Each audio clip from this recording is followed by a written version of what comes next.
Black Lives Matter protest gets out of hand tonight. A number of demonstrators are under arrest in Stockton, but protesters say they were doing nothing wrong. Good evening. Glad you're with us tonight. I'm Nikki Lorenzo. And I'm Ty Steele. This all happened in the area of March Lane and El Dorado Street. 7 people in total were arrested. Fox 40's Cesare Tonsol joins us live from the scene now in the violent clash between Stockton police and protesters. Much of it, of course, caught on camera. One of the people arrested, accused of spitting on an officer. The shoving of a child by Stockton officers. That's what Black Lives Matter marchers say this video shows while they were just trying to peacefully stand up to police brutality on their streets. They got their batons, they hit the children's, they hit my friend Carmen's daughter in her chest with the baton and in her stomach with the baton, and I saw that with these. That kind of outrage followed the treatment families say they received while educating their community about the deaths of young black men at the hands of police. One of those killed was James Rivera, Deon Smith's son. We had a live banner, and we went from 1990 to 2016, and it showed the activity of the work the police been doing in Stockton. They took that banner, and I demand that banner back. I demand that banner back, because you took my son. You took my son, and this is how you gave me my son back. You gave me my son back in a bag.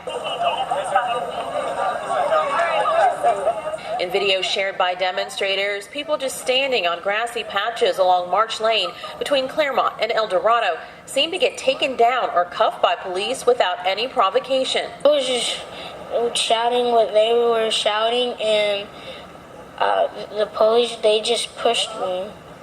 Had they asked you to move before they pushed, or were you shouting any bad words or anything? No. That's what little Colby Friday says happened to her as she came out to stand up for her father, Colby Friday, who was shot to death by Stockton police in August, while officers say he was reaching for a gun. His family takes issue with that and officer body cam video that turned off and then back on during the incident. Demonstrators say they were complying with officer requests and marching peacefully when 3 teen girls were arrested. Stockton Police Department spokesmen say only 2 teen girls were among the 7 people each arrested for 3 misdemeanors. Those misdemeanors are impeding traffic, inciting a riot, and resisting arrest. Some claim officers were the only ones showing any aggression. I'm calling all activists now. I'm calling you out. I never called you before, and I need you now. I need you now. We have been told that the banner that was mentioned was actually in the possession of one of the men arrested tonight, so it will be released when he is released. We have also just learned from officers that one female in custody is refusing to identify herself, so officers don't know if she's an adult or a juvenile. And among the 6 others in custody who have been identified, only 2 of them are from Stockton, 1 from as far away as Arizona. And Ty, I understand the Stockton Police Department has now sent us a statement about this incident.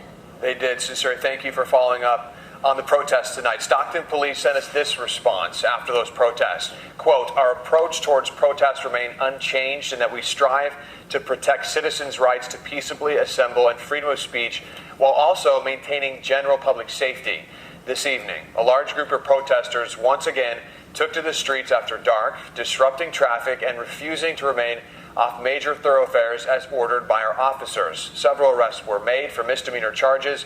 No injuries to those arrested or our officers were reported. Again, police say 4 of the arrests were adults. The names are on your screen right now. 2 were juveniles. We are not going to name them. And one person who officers say spit on them refused to identify herself.